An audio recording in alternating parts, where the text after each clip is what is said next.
Terima kasih atas kesempatannya. Nama saya Siti Zainab Pendiratha dengan nomor NIM 2018-210023. Jadi di sini saya akan menjelaskan tentang kualitas. Kualitas sendiri adalah tingkat baik atau buruknya atau suatu derajat suatu hal. Kualitas dapat dipandang dari dua dimensi, yaitu kualitas perspektif pasar dan kualitas kinerja. Jadi kualitas sendiri itu banyak kata-kata seperti ini. Ada harga, ada kualitas, seperti itu. Jadi kalau misalnya kualitasnya baik, jelas harganya akan lebih mahal juga. Tapi jika seseorang mengeluarkan produk dengan kualitas tidak baik, maka harga harus disesuaikan. Karena jika kualitas buruk lalu harga barang naik, maka penjualannya akan menurun seiring berjalannya waktu. Jadi yang kedua saya akan menjelaskan tentang menjaga kualitas. Yang pertama itu di mana perusahaan itu harus mempunyai suatu komitmen dalam menjaga kualitas tersebut, terutama di dalam distribusi. Karena apabila perusahaan sudah memasuki pasar global, dan untuk menjaga kualitasnya itu yang paling rawan itu di distribusi, karena tempat pasarnya itu terlalu jauh, seperti itu. Lalu perusahaan harus mencari jalan keluar dari setiap kendala tersebut. Yang ketiga juga perusahaan harus memiliki staf dan karyawan yang sudah terlatih dengan baik. Sekian dari saya, terima kasih. Pasar global. Nah, standarisasi apa? Faktor-faktor apa sih yang mendorong terjadinya standarisasi produk? Yang pertama adalah biaya untuk adaptasi yang mahal. Lalu yang kedua, perusahaan hanya memiliki satu sumber produksi saja. Lalu yang ketiga, sebagian besar produk yang dihasilkan adalah produk industri. Pemasaran ramah lingkungan dan pengembangan produk. Nah, isu kualitas yang semakin penting di seluruh dunia, khususnya di daerah luar negeri seperti yang kita tahu Eropa dan Amerika Serikat ya. Nah, mereka itu menciptakan sebuah green marketing di mana menggunakan pemasaran ramah lingkungan namanya. Nah, yang berada di Eropa itu merupakan suatu garis depan dalam masalah gerakan penghijauan dengan opini publik bahwa legislasi khusus yang berpihak pada pemasaran dan produk yang ramah lingkungan. Nah, pemasaran ramah lingkungan atau biasa kita sebut dengan green marketing ini merupakan suatu istilah yang digunakan untuk mengidentifikasikan kekhawatiran pada konsekuensi lingkungan atas aktivitas pemasaran yang beragam. Seperti itu, dengan menggunakan beberapa barang yang ramah lingkungan ya pastinya.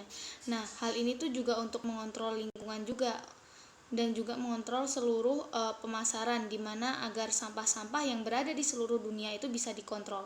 Nah, dua isu penting ini mempengaruhi perkembangan produk dari pengawasan di komponen pemasaran dan juga untuk lebih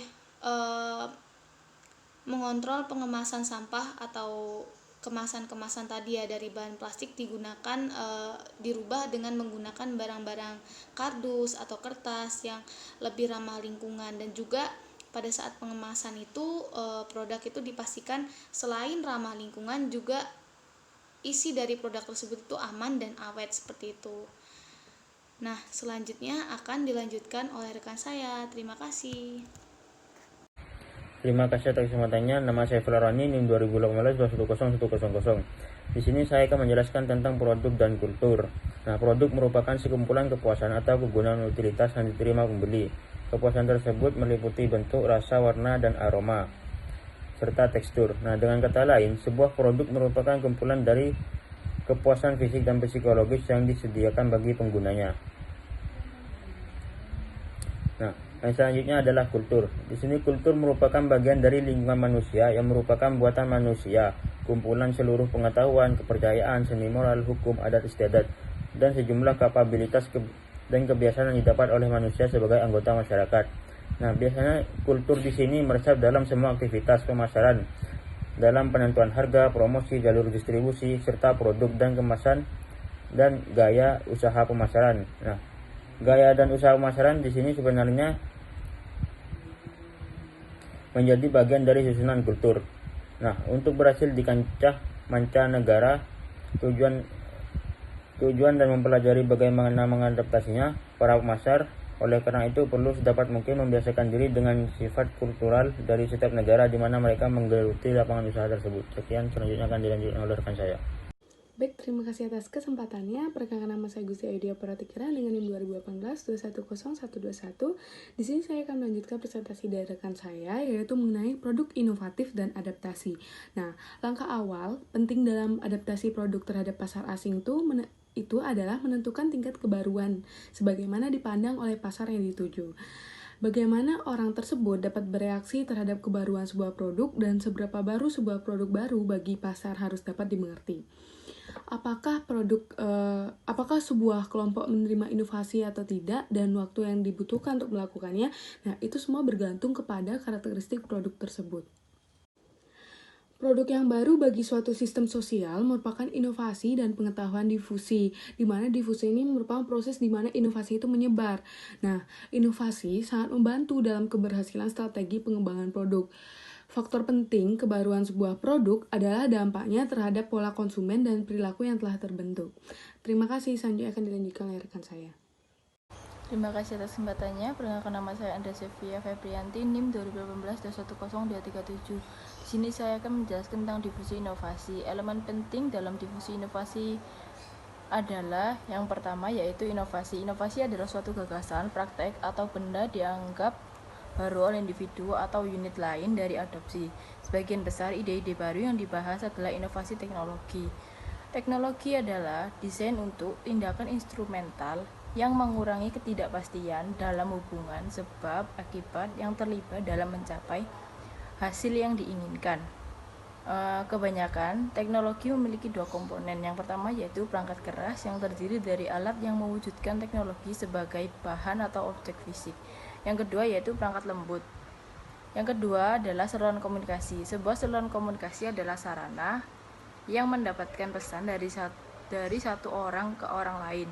Media massa saluran yang lebih efektif dalam penciptaan pengetahuan inovasi, sedangkan saluran interpersonal yang lebih efektif dalam membentuk dan mengubah sikap terhadap ide baru.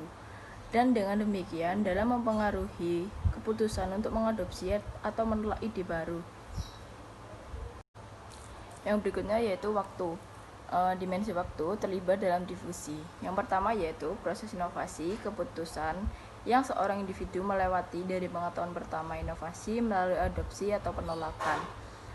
Yang kedua yaitu inovasi dari unit individu atau adopsi, yaitu pencegahan dini atau keterlambatan dengan dimana suatu inovasi diadopsi dibandingkan dengan anggota lain dari sistem. Dan yang ketiga yaitu tingkat inovasi dari adopsi dalam suatu sistem. Biasanya diukur sebagai nomor kepala anggota dari sistem yang mengadopsi inovasi dalam suatu periode tertentu. Proses keputusan inovasi adalah proses melalui di mana seseorang atau pengambil keputusan unit melewati dari pengetahuan pertama dari sebuah inovasi untuk membentuk sikap terhadap inovasi, untuk keputusan mengadopsi atau menolak, untuk pelaksanaan ide baru, dan untuk konfirmasi keputusan. Yang keempat yaitu sistem sosial. Sistem sosial didefinisikan sebagai satu set unit yang saling terkait yang terlibat dalam pemecahan masalah secara bersama untuk mencapai tujuan bersama. Para anggota atau unit dari suatu sistem sosial dapat berupa individu, kelompok formal, organisasi, atau subsistem. Yang berikutnya yaitu karakteristik inovasi. Yang pertama yaitu keunggulan relatif. Keunggulan relatif yaitu sejauh mana inovasi dianggap menguntungkan bagi penerimanya. Tingkat keuntungan atau kemanfaatan suatu inovasi dapat diukur berdasarkan nilai ekonominya atau mungkin dari faktor status sosial seperti gengsi, kesenangan, kepuasan, atau karena mempunyai komponen yang sangat penting. Keunggulan relatif adalah derajat di mana suatu inovasi dianggap lebih baik atau unggul dari yang pernah ada sebelumnya. Semakin besar keunggulan relatif dirasakan oleh pengadopsi, semakin cepat inovasi tersebut dapat diadopsi. Yang kedua yaitu kesesuaian, yaitu tingkat kesesuaian dengan nilai atau value, pengalaman lalu, dan kebutuhan dari penerima. Kesesuaian adalah derajat di mana inovasi tersebut dianggap konsisten dengan nilai-nilai yang berlaku, pengalaman masa lalu, dan kebutuhan pengadopsi. Sebagai contoh, jika suatu inovasi atau ide baru tertentu tidak sesuai dengan nilai dan norma yang berlaku, maka inovasi itu tidak dapat diadopsi dengan mudah sebagaimana hal dengan inovasi yang sesuai. Yang ketiga yaitu kompleksitas, yaitu tingkat kesukaran untuk memahami dan menggunakan inovasi bagi penerima. Kompleksitas adalah derajat di mana inovasi dianggap sebagai sesuatu yang sulit untuk dipahami dan digunakan. Beberapa inovasi tertentu ada yang dengan mudah dapat dimengerti. Dan digunakan oleh pengadopsi, dan ada pula yang sebaliknya atau sulit dimengerti dan digunakan oleh pengadopsi. Semakin mudah dipahami dan dimengerti oleh pengadopsi, maka semakin cepat suatu inovasi dapat diadopsi. Tetapi jika suatu inovasi sulit untuk dipahami dan sulit dimengerti oleh pengadopsi, maka semakin sulit juga suatu inovasi dapat diadopsi. Yang keempat yaitu tingkat permasalahan, dapat dicoba atau tidaknya suatu inovasi oleh penerima. Kemampuan untuk diuji cobakan atau trialabilitas adalah derajat di mana suatu inovasi dapat diuji coba dalam batas tertentu. Suatu inovasi yang dapat diuji cobakan dalam pengaturan biasanya akan lebih cepat diadopsi. Jadi, agar dapat dengan cepat diadopsi, suatu inovasi sebaiknya harus mampu menunjukkan keunggulannya. Kemampuan untuk dapat diuji bertujuan untuk mengurangi ketidakpastian. Mempunyai kemungkinan untuk diuji coba terlebih dahulu oleh para adopter untuk mengurangi ketidakpastian mereka terhadap inovasi itu.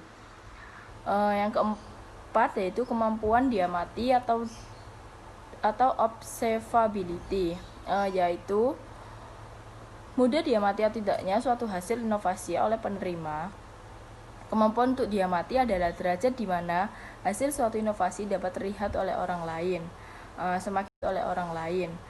Semakin mudah seseorang melihat hasil dari suatu inovasi, semakin besar kemungkinan orang atau sekelompok orang tersebut mengadopsi. Jadi, dapat disimpulkan bahwa semakin besar keunggulan relatif, kesesuaian, kemampuan untuk diuji cobakan, dan kemampuan untuk diamati serta semakin kecil kerumitannya, maka semakin cepat juga kemungkinan inovasi tersebut dapat diadopsi. Dengan kemampuan untuk diamati akan mendorong adopter untuk memberikan penilaian apakah inovasi itu mampu meningkatkan status sosial mereka di depan orang lain sehingga dirinya akan dianggap sebagai orang yang inovatif. Sekian presentasi dari saya. Terima kasih. Terima kasih atas kesempatannya. Perkenalkan, nama saya Mafrita Putra Ananda, NIM 2018-210-56. Di sini saya akan membagikan presentasi dari rekan saya, yaitu tentang menghasilkan inovasi dan menganalisis produk komponen adaptasi. Yang pertama adalah menghasilkan inovasi. Di sini seorang marketing harus menciptakan sebuah inovasi agar perusahaan tersebut dapat membuat produk baru. Dengan inovasi tersebut, inovasi sendiri diketahui sebagai sebuah gagasan baru, sebuah ide-ide baru. Oleh karena itu, dengan ide tersebut, kita sebagai seorang marketing, kita harus memiliki ide tersebut karena ide tersebut merupakan hal yang sangat penting bagi kita seorang marketing. Inovasi juga bukan tentang bagaimana cara membuat produk baru atau yang lain-lain. Inovasi kita juga harus sebagai inovasi yang menurut pendapat saya, inovasi bagaimana kita berpikir, memiliki ide bagaimana agar pasar tersebut tertarik pada produk kita. Yang kedua adalah menganalisis produk komponen untuk adaptasi. Jadi, sebuah produk itu memiliki sifat multidimensi dan semua fiturnya menentukan kepuasan seorang konsumen. Untuk mengidentifikasi seluruh cara yang mungkin digunakan oleh sebuah produk untuk beradaptasi pada pasar baru akan sangat membantu jika untuk memisahkan banyak dimensi produk itu menjadi 3 komponen berbeda atau biasa disebut dengan model komponen produk. Sekian dari presentasi saya, selanjutnya akan dijelaskan oleh rekan saya. Atas kesempatannya, di sini saya Ikhwan Faiz dengan NIM 261 akan melanjutkan presentasi dari rekan saya.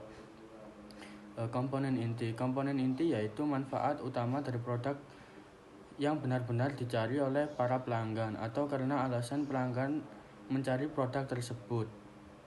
Komponen inti sendiri terdiri atas physical produk dan fungsi-fungsi yang biasanya ditampilkan seperti performance, spesifikasi teknis, dan lain-lain. Contohnya adalah seorang konsumen yang mencari laptop dengan tujuan untuk editing, bekerja, ataupun untuk mendesain. Pelanggan tersebut bisa membeli laptop dari produk Apple yaitu MacBook, karena MacBook yang terkenal dengan ringan, bisa dibawa di mana-mana, dan juga memiliki prosesor yang cepat, trackpad yang memiliki sensitivitas yang baik, dan menyediakan beragam fitur editing tanpa harus mendownload lagi. Sedangkan untuk konsumen yang mencari laptop dengan tujuan untuk gaming, maka konsumen tersebut bisa memilih laptop gaming seperti Asus ROG yang punya prosesor mumpuni, RAM yang lebih besar, dan daya penyimpanan seperti HDD dan SSD yang lebih besar untuk menampung game-game yang memiliki kualitas grafik yang bagus seperti GTA 5 dan lain-lain. Sekian, terima kasih. Nah, nama saya Dulu Fitri Fomesari, NIM 2018-210311. Di sini saya akan menjelaskan tentang apa itu komponen pengemasan. Komponen pengemasan yaitu meliputi fitur gaya, pengemasan, pencantuman label, merek dagang, merek jual, kualitas, harga, serta aspek lain kemasan sebuah produk. Contohnya seperti Apple. Nah, dari fitur gaya mereka mencukupi seperti kamera, lalu fitur gaya di dalam iPhone tersebut sangat unik. Lalu pengemasannya sendiri seperti yang kita tahu, mereka menonjolkan kamera yang lagi tren saat ini. Lalu pencantuman label yaitu logo dari Apple ini, merek dagang yaitu bisa masuk website dari penjualan iPhone tersebut seperti iBox. Nah, merek jualnya yaitu ada iPhone, MacBook, serta elektronik lainnya yang sejenis dengan Apple. Lalu kualitas dari Apple ini juga ada keunggulan-keunggulan setiap iPhone atau MacBook tersebut yang bisa kita lihat di website tersebut yaitu iBox. Terima kasih. Terima kasih presentasi dari saya. Selanjutnya akan dilanjutkan oleh rekan saya. Assalamualaikum warahmatullahi wabarakatuh. Terima kasih atas kesempatannya. Saya Fika Famikir dari Sdinanding 2018-210-315. Di sini saya akan melanjutkan presentasi dari rekan saya. Di sini saya akan menjelaskan tentang komponen layanan pendukung. Komponen layanan pendukung atau support service itu meliputi perbaikan dan perawatan, instruksi, pemasangan, jaminan, pengiriman, dan ketersediaan seperti cadang. Nah, banyak program pemasaran yang semestinya berhasil namun menemui kegagalan. Mungkin karena hanya sedikit perhatian yang diberikan pada komponen produk yang satu ini. Perbaikan dan perawatan merupakan permasalahan yang agak rumit, khususnya di negara berkembang. Di sejumlah negara, konsep perawatan rutin atau perawatan pencegahan itu bukanlah bagian dari sebuah kultur. Selanjutnya, tingkat sadar huruf dan pendidikan di sebuah negara mungkin mengharuskan sebuah perusahaan untuk mengubah instruksi produknya. Istilah sederhana di satu negara mungkin tidak bisa dimengerti di negara lainnya, seperti contohnya itu di pedalaman Afrika. Nah, konsumen sulit memahami bahwa pelumpasilin itu akan diserap oleh kulit. Nah, kata absurd itu diserap diganti menjadi kata succinto atau meresap, dan itu bisa merubah kebingungan orang-orang yang ada di pedalaman Afrika ketika membaca keterangan produk tersebut. Lalu walaupun mungkin menerjemahkan seluruh instruksi ke dalam bahasa yang akan dipahami pasar itu merupakan hal yang wajar, tapi banyak perusahaan juga yang melupakan hal yang mendasar ini. Dan inilah tantangan baru yang dihadapi para pemasar saat ini. Model komponen produk dapat menjadi petunjuk yang berguna dalam mengkaji persyaratan adaptasi produk yang ditujukan bagi negara asing. Nah, sebuah produk itu seharusnya dievaluasi secara khusus baik pada masing-masing dari 3 komponen untuk perubahan wajib dan pilihan yang mungkin dibutuhkan. Terima kasih. Wassalamualaikum warahmatullahi wabarakatuh.